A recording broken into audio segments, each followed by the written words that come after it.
Malas pa talaga ang mga taong may balat sa puwet?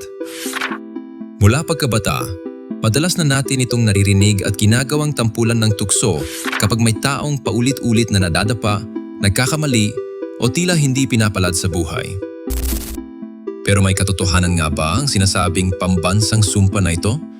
O isa lamang itong lumang pamahiin na ginawa ng ating mga ninuno para ipaliwanag ang mga bagay na hindi nila maunawaan?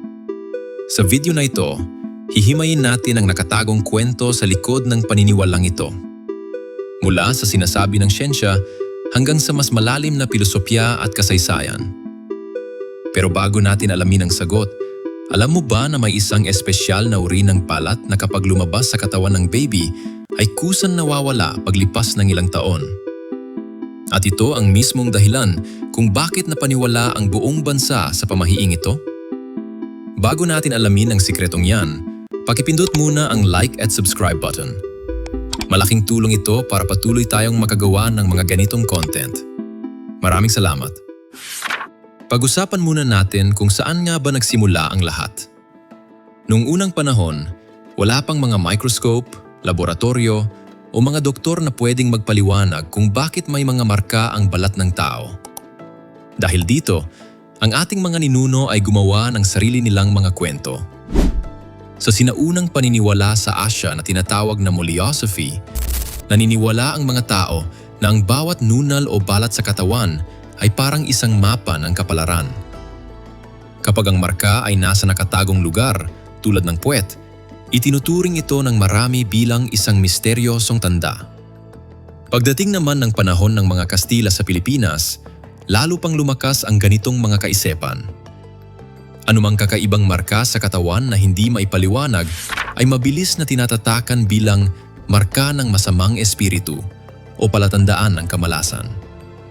Dahil ang puwet ay isang nakatagong bahagi ng katawan at medyo nakahihiyang pag-usapan, unti-unti itong naging paboritong biro at panunukso ng mga matatanda hanggang sa naging tanyag na pamahiin sa buong bansa. Pero ano nga ba ang totoong sinasabi ng agham at medisina tungkol dito? Sa pampublikong paaralan man o sa malalaking ospital, iisa lang ang sagot ng mga doktor. Ang balat o birthmark ay walang anumang kinalaman sa swerte o malas. Ang madalas na nakikitang madilim o kulay asul-abo na balat sa puwet ng mga babies ay tinatawag sa medisina na Mongolian spot o dermal melanocytosis. Nangyayari ito kapag ang mga pangkulay sa ating balat na tinatawag na melanin ay nag-ipon-ipon sa isang lugar habang lumalaki ang sanggol sa loob ng tiyan ng ina. Ito ay 100% natural, hindi nakakahawa o nakakasama sa kalusugan at madalas ay kusang kumukupas habang lumalaki ang isang bata.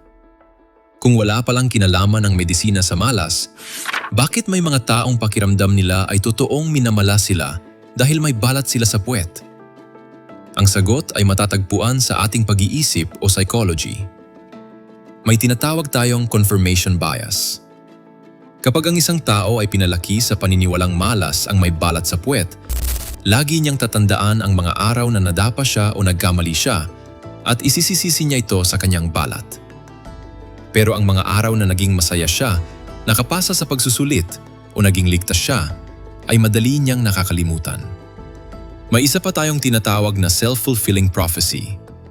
Kapag isinaksak mo sa iyong isip na ikaw ay malas, nawawala ang iyong tiwala sa sarili. Kapag kulang ka sa tiwala at laging balisa, mas mabilis kang magkamali o magkaroon ng aksidente.